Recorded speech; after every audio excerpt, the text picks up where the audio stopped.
Now that cell phones are more of a recent issue in education, how has it affected kids' education, and what rules or guidelines have you guys been able to put in place with this issue?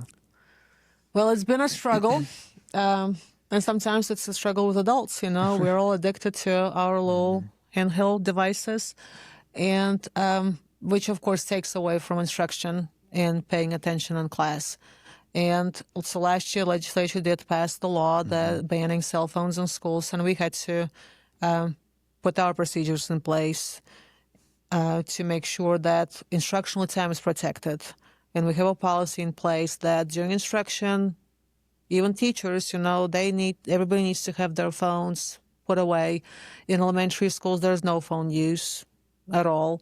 In middle school, we do tell them that at lunchtime they can use their phones, and after school, and the same for the high school. So that kind of helps them have a little bit of time, but really just tells them during instruction, you need to be paying attention to the teacher. We have Chromebooks in every single class, so it's not like, you're just completely cut off. Right. Yeah. But it's still a struggle. I'm not going to say it's perfect. We still have some kinks to work out here and there. But I think it helps teachers to have a better experience with instruction. Because before, if you have so many kids paying attention, so many not, and some are on games, and then you have to assess them on what they have learned, and you just feel like an utter failure because they're paying attention to something else. So we're learning some lessons, so we're going to be adding some extra measures, and it's not just like draconian measures to be just completely mean. Still, we want people to know, well, there's a phone in the office. Like if there's some emergency, you can get hold of your child. We're not going to just completely say no contact with outside world. But we have to put some measures in to be able to protect the instructional time. And that's what the high-tech schools in California are doing. They are just completely taking computers out of the, instructional space. Yeah. Just because they want to make sure that learning is happening. And that's what we have to do just for the sake of our students. Right. Yeah. With so kind of moving on, so McDowell County obviously has faced a lot of economic and population challenges over the years. So what opportunities do you see ahead for the current school system?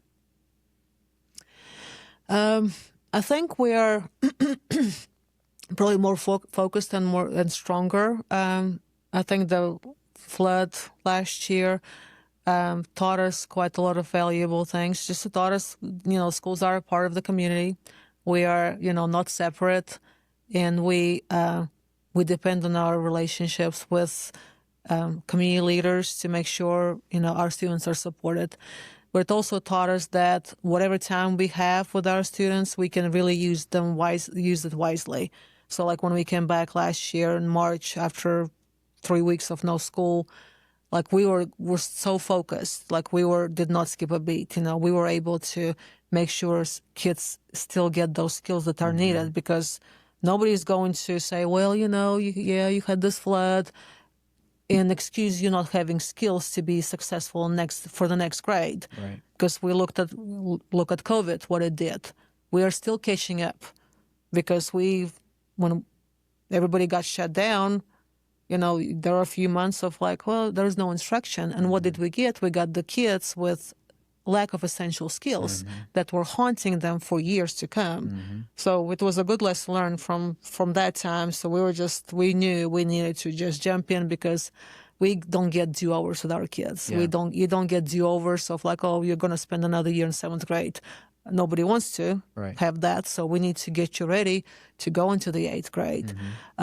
So I think that kind of helped us see that whatever time we have, we need to be really focused and very strategic, because our kids deserve it. Because it's very easy to see, well, little Johnny is so poor, and it's easy to love that Johnny in more poverty. Right. Yeah. It's a lot harder to say, I love you, and I'm going to challenge you to get that level of education because you deserve it. And I think our teachers see that. And it was a lot of, just lessons learned. Yeah. But we have to always think about our children's success and see what love really is, Yeah. instead of just pitying somebody, because we all know there's nothing good comes out of pitying somebody.